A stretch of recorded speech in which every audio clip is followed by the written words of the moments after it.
that it's a real privilege among all of you, and thanks to Nidhi and the foundation team to have invited me towards this. So when I was called in, I was told that you should talk about ESG, and I was a little surprised, to be very precise, in the sense that the term is really associated with the so-called, investor orientation towards corporates. And where would that fit into this? But having said that, the overall philosophy around it does fit in. So I thought I will kind of share that. And when we were discussing as to how we should structure this, this session, the next 1 hour, what I'm going to do with you is divided into 3 subtopics. The first one, as I would say, is that what is this, the whole of sustainability or ESG, whatever terminology people want to call it. How is it in HCLTech, and how you as partners, you are contributing towards our overall strategy around this. So I thought I will convey that. The second part of it is, since I sit in some of those committees, like the Social Stock Exchange Committee, so I was told to cover a bit on that. Since some of you would have heard about it, some of you know better than me as well. But generally, I can tell you about what this new thing is about, and it's just about to get launched as well. The high-level committee would be formed. Most probably, there will be a formal announcement very soon about that as well. And the third part is more around innovative financing mechanisms in the development sector, where India had a number of things like the Educate Girls, the Utkarsh, and all those kind of things. The social impact bonds, or for example, pay for success models, and some of those kind of things, how that structuring happens. So I would divide this 1 hour into covering those 3 things. So at HCL, when we started to kind of re-strategize, although we have been doing this since the time the group has been formed and they were working, we thought that there need to be an overarching philosophy by which we should be approaching this. And we were looking into what are the best ways to convey this to our employees, which is 200,000 plus employees, as well as all you partners, as to how we are approaching this topic. And that's where, when we deliberated, this easy way of communicating came to us: ACT, PACT, and IMPACT. It kind of hits everybody very easily, in the sense that it's arranged in a particular manner, because if you remove the IM part of it, it becomes PACT. The IMP part of it, it becomes ACT. So the ACT, PACT, and IMPACT. ACT is all about, how we do it. In the sense that if we want to preach, we should walk the talk. So as HCL, it should start with us. So that's a responsibility. And so we act in the most responsible manner, so that we use every resource efficiently to garner the maximum impact. So that's the ACT part of it. The PACT part of it, there is little as an individual entity you can do. You need to collaborate. You need to kind of form partnerships with people if you want to really make that bigger impact. And that's the PACT part of it. So we feel that our relationship should go beyond those formal contracts with all of you. And through that, we provide that maximum value to all our stakeholders. Impact is the outcome of the ACT and PACT. So that's how we have organized it among ourselves. But below this overarching philosophy, we need to have a proper framework to operationalize this. So how did we go about operationalizing this? And that's where the terms E, S, and G comes handy, right? E, for some of you who would have not heard, which I presume not many people would be there who have not heard the term ESG now. So E stands for environment, S for social, and G for governance. And on the E part of it, we said that what are the critical material topics? And when we sit and decide these material topics, which is true for any entity for that matter. I'm kind of sharing with you how we went about doing it, because if you are trying to do it, it might be the same process. We said we will look at it from two lenses. We said we will apply a bifocal criteria through a lens of risk. So many of these parameters impart a risk for our continued operation as HCLTech. So one lens is the risk lens. The second lens is the responsibility lens.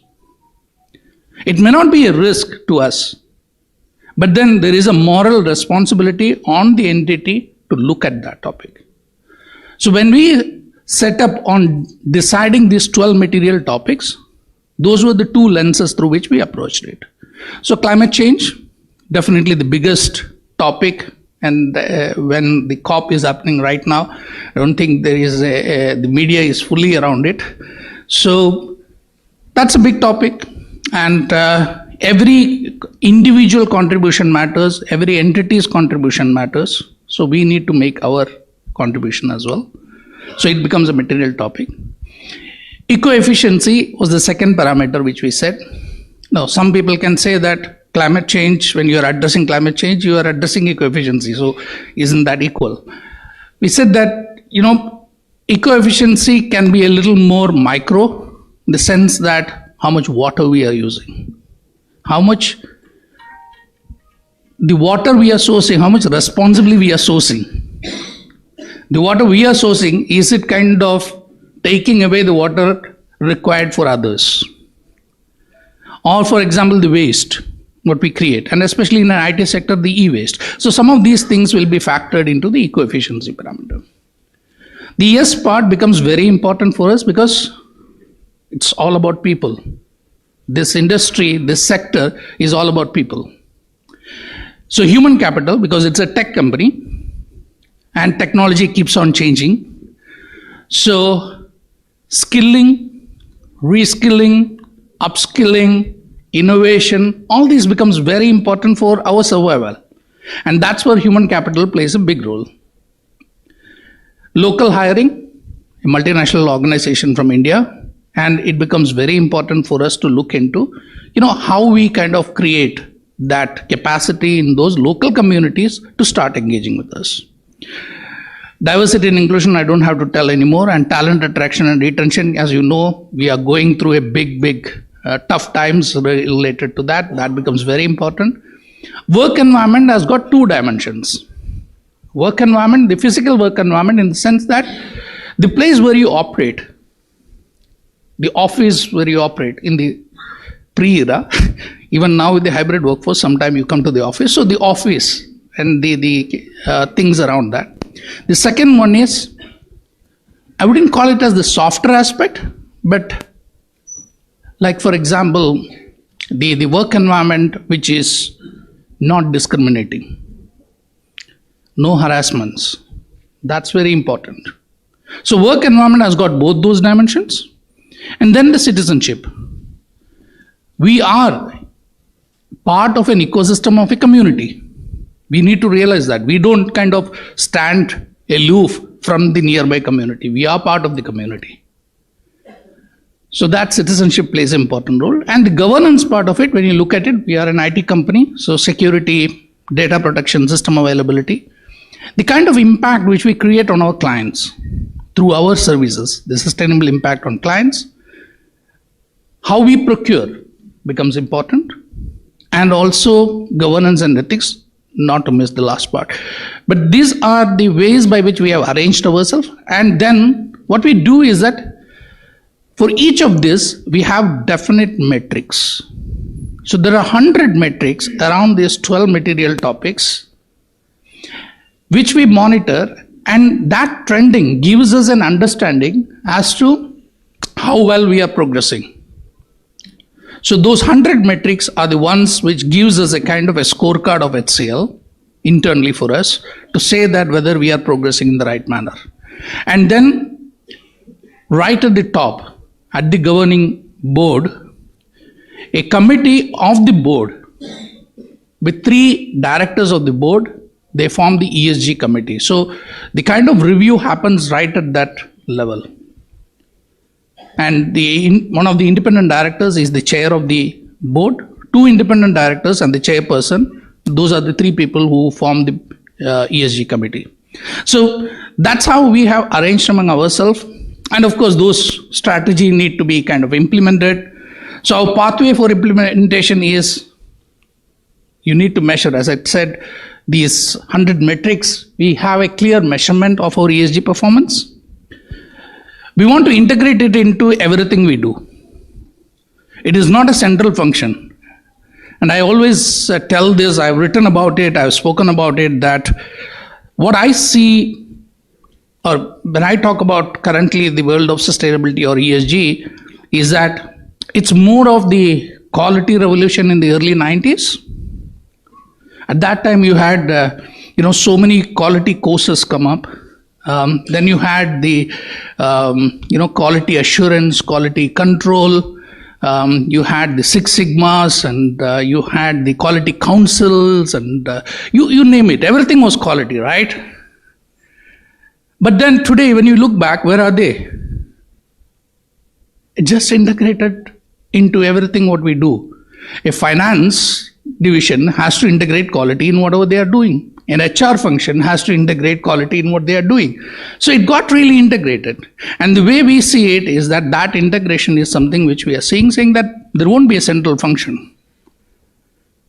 So integrate into all activities and quantify the impact we are creating. Most of the measurements stop at, and I'm kind of preaching to the converted, let me be conscious of that, is that most of the measurements happen at the output level, as we all know. When we conduct, let's say, skilling, training, what is the metrics we are looking at? How many people got trained? How many hours of training we did? How much money we spent on training? What is the outcome of that? Where are we measuring it? So there is a specified focus now from our side as to measuring those outcomes. And then we all work as HCLTech, we work towards the clients. So how do we provide that value to the clients?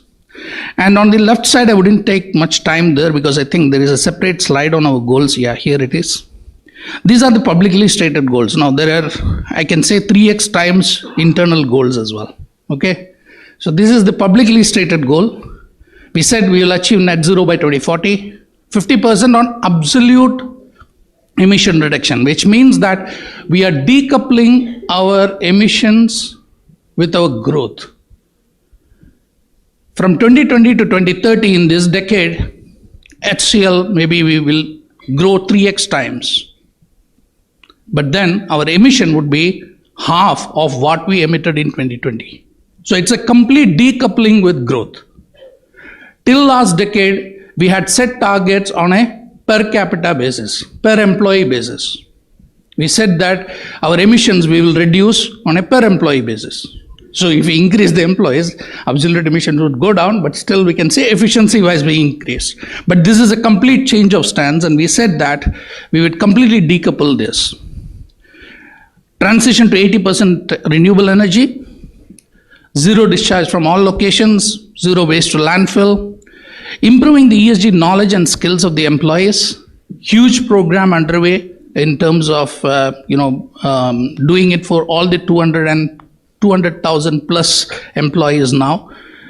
Gender diversity, 40% in the workforce by 2030, and in the leadership level, 30%. And being recognized among the best employees in all the key operating geographies, and then on the governance side as well. So clear targets have been set, and as I said, this is publicly stated as well as internally there are more. We have been transparent with what we do in the sense that year on year we publish what is called as a sustainability report, and there are a number of things which we state over there in terms of the way we have arranged ourselves, the achievements which we did, trending of many of the things what we are doing. So all those things are put out very clearly. There's only some of them which I have mentioned over there. But what I would like to mention here is that there is a way in which you will find that some of the things what you are doing also feeds into what we put out there, and it's very important. And of course, there are recognitions which come. You heard something saying that Edelweiss we were number one, and there are a number of them. I won't go through each one of them, but these recognitions are more like validations as to, yeah, you are on the right path. That's it. So that gives us a kind of a sense that we are on the right path. It also gives us to kind of benchmark ourselves. Means, yeah, somebody else is doing good. Can we learn from them? So those are the things which I thought I will share. And as I said, we look at how do we add value to the clients. And we are focused on sustainable solutions now. And that's where the convergence of digitalization happens. And I would definitely see that, for example, we have been doing some work on education since as I came in, you were speaking about the NEP and the education and all. So suddenly I got reminded, and I thought I will add that slide, but it couldn't come. We have a platform called the Platform X, and which we have implemented for a CSR work in South Africa. And it's around education. So the beauty of the Platform X is that it kind of gives it's easy to use. Any user can just come into the platform and start using it. And mainly it is a platform where all the teachers in South Africa, in those areas, and the students, everybody can come in. All those tutoring materials, the teaching materials, as well as all those things are available over there. Platform. But how people use that platform can be in different ways. So there can be that integration of technology which would amplify the kind of impacts what you are looking to create. So there are a number of key partnerships which we have established, a number of clients whom we are working with and all. Some of the solutions are also there. So I think I'll stop there, and before I get into the next subject, if any one or two questions I'm ready to take on what I covered till now.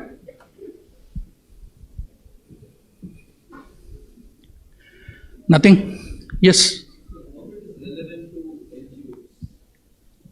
That's why I said I can share with you, and I started by saying that the whole of the ESG term is something which the investors looks at how to evaluate a particular company. But the way I have put it, in the sense that how we approached this in terms of developing a strategy which would be inclusive of the stakeholders, the strategy and the way forward, the pathway, what I shared with you, can be applied for any organization. It's about engaging with your employees, finding out what are the material topics which you want to address. How do we go about measuring that? How do you go about... And one more thing which I would tell you is that you work with many, I hope you work with many corporates, right? So let me give you an example and how the conversation between HCLTech and HCLFoundation happens. Okay, that would give you a sense. So HCLFoundation came back and told us that, we have done so much work on water, so much, what I can say, so many places we have done this, and it has really helped in kind of improving the livelihoods of the people and all those kind of things. So then we asked, okay, can you quantify how much of all those tanks what you did, or how all those work which you did on the water side, can you quantify? We sat together, we said that, okay, let's see how much water got into the ground because of those efforts what you did. And there are scientific ways of doing it. HCLFoundation did that. They came, said that we did so much of, KLs of water which kind of recharged. And what as HCLTech we did, okay, we said, okay, we consume this much of water, you recharge this much, so we are 21x. So you can see from a corporate outlook what it means. Okay, now what does this 21x means? It doesn't mean anything, to be very precise. It's just a measurement. But it's a measurement to start something. I would say 21x across India means we consume X quantity of water, and because of the foundation's activity, 21 times water across India is being recharged to the ground. It's, you can recharge more water in places where it rains more. Whereas you might be consuming in places where it is not that. It doesn't. So this can be something wrong. But having that measurement, what we said that, okay, let's look at it. Pan India, we are now positive. Can we look at becoming positive in every state we operate? Now that's the next step. Then we will say, okay, can we look at being positive in every district we operate? Now, this is the start of measuring. Okay, so once you start measuring, you get a sense of how to do about it. Now, I would also say that, and this is something which I keep on saying, is that the two sectors are very different. And technically, I may not be right, but I would say that the corporate runs from here and the NGO runs from here. And through talking about all these measurements, somewhere we are corporatizing the NGOs. So be a little careful as to where to draw the line. Okay? Right, so moving ahead, the social stock exchange. I would say, when the minister said about it, I do not think it was in this fashion what it has evolved now. So when the announcement happened, and it always happens that way, somebody kind of makes a big announcement in the parliament, and when you ask them what exactly is this, nobody knows. It evolves later. Okay, so it had its own evolution as well. And so the budget proposed for the creation of the SSC, but the objective at that time was very clear when they announced it, and the models is what got evolved. So it was proposed there, and then the working committee and the technical group was formed. I was part of the technical group. We made the recommendations, and those were released, and then the listing requirements were changed. And now the ICAI has come out with the social audit standard, which is in the exposure draft, inviting comments. I know many of you would have provided your comments as well. And in September 2022, the circular of the framework of the SSC came into being. And now we will be getting started with the real implementation of the SSC as well. So when we say a social stock exchange, there are multiple models which have been there in various places. There was a social stock exchange in Singapore. It was there in South Africa. And so many other places have tried it. But this model is very different to all the others. What we are trying to do is a first of its kind, and it has never been tried elsewhere. So limit your expectations, but then it has got far-reaching potential. It is open for both, for the not-for-profit segment and the for-profit segment. The way you can operate into the exchange is different. For a for-profit, it is as simple. You list your equities.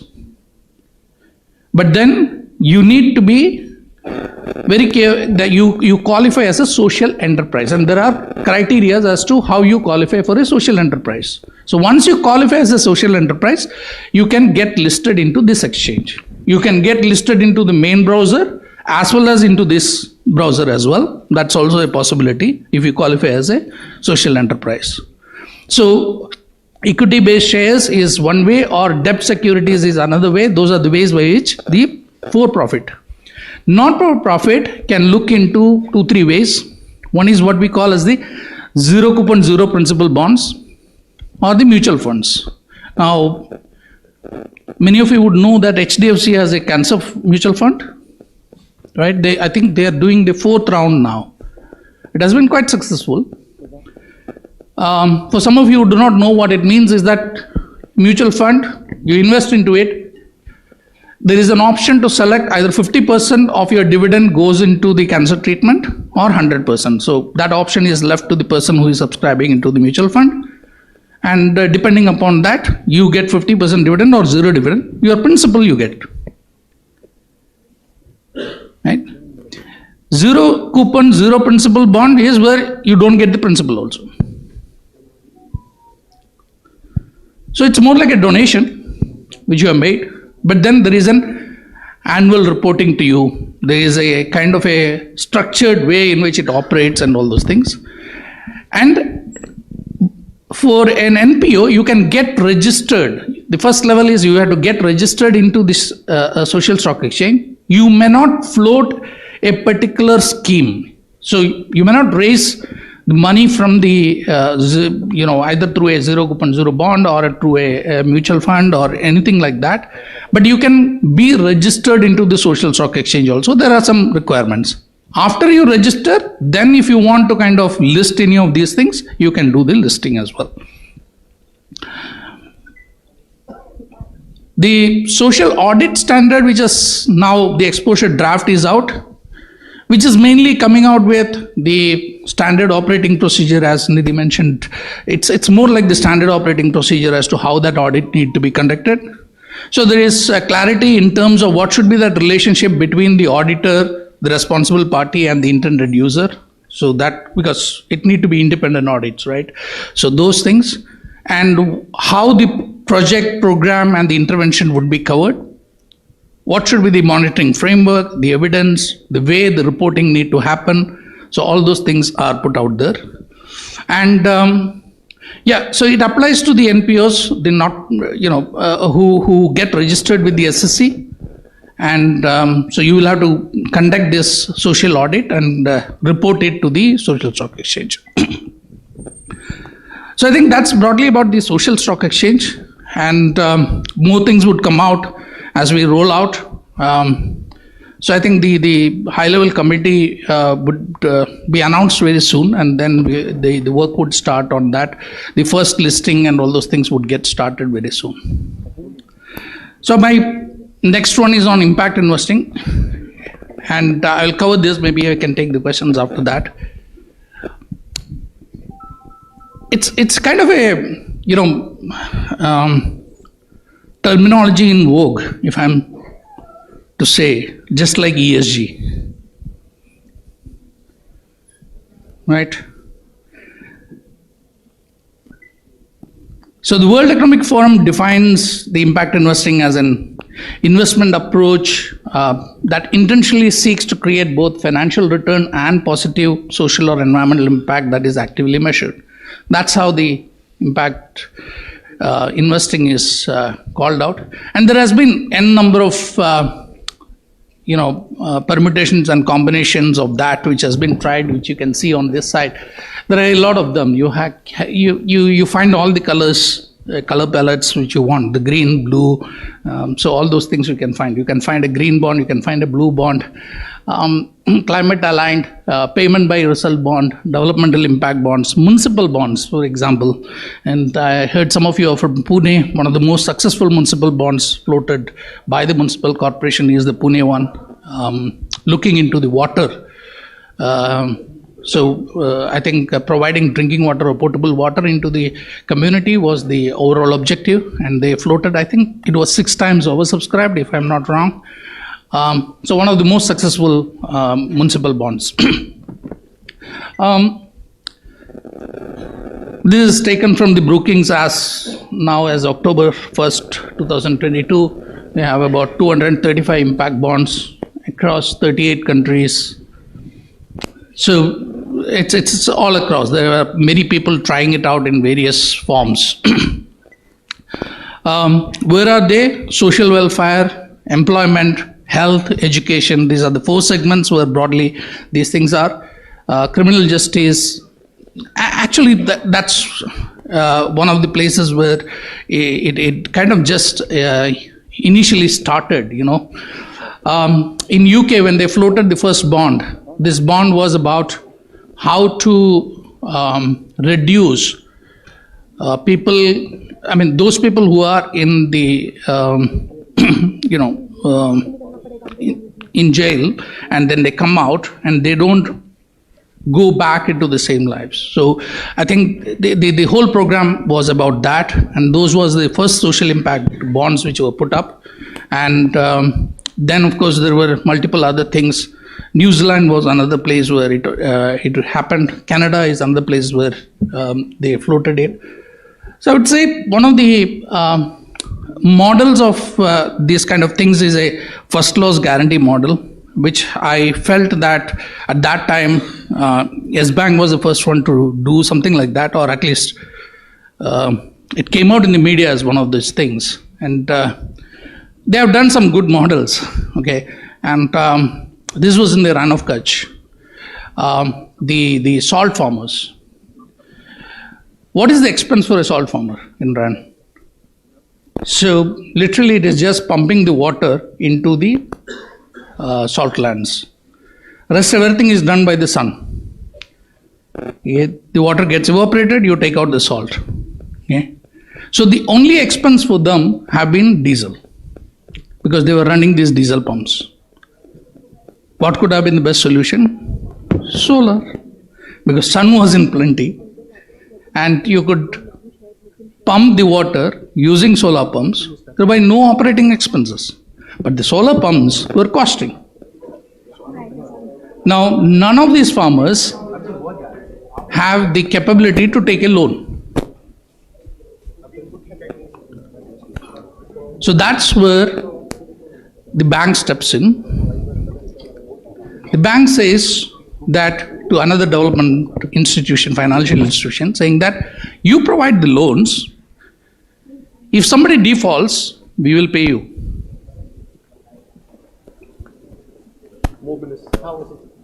Think about it as to, I'll quote another example which is hypothetical. Also, please check. Higher education. Make sure when he's around, check.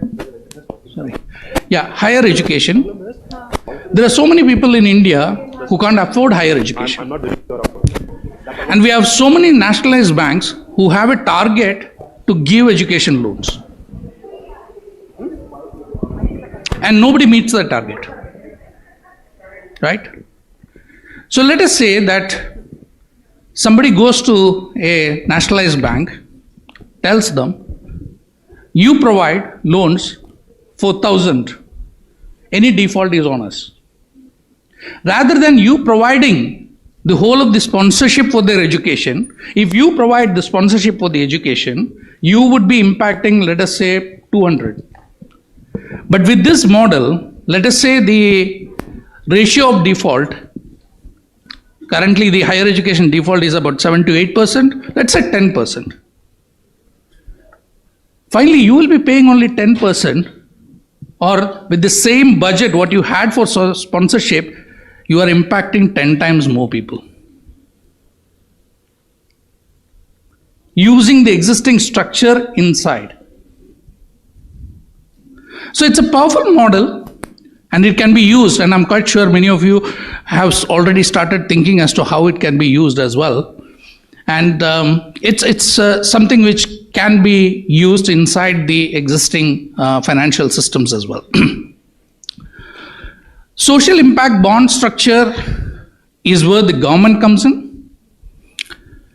So I would say that you have a investor who provides capital to a non-profit, and if the programs goes very well, then the government pays back the investor.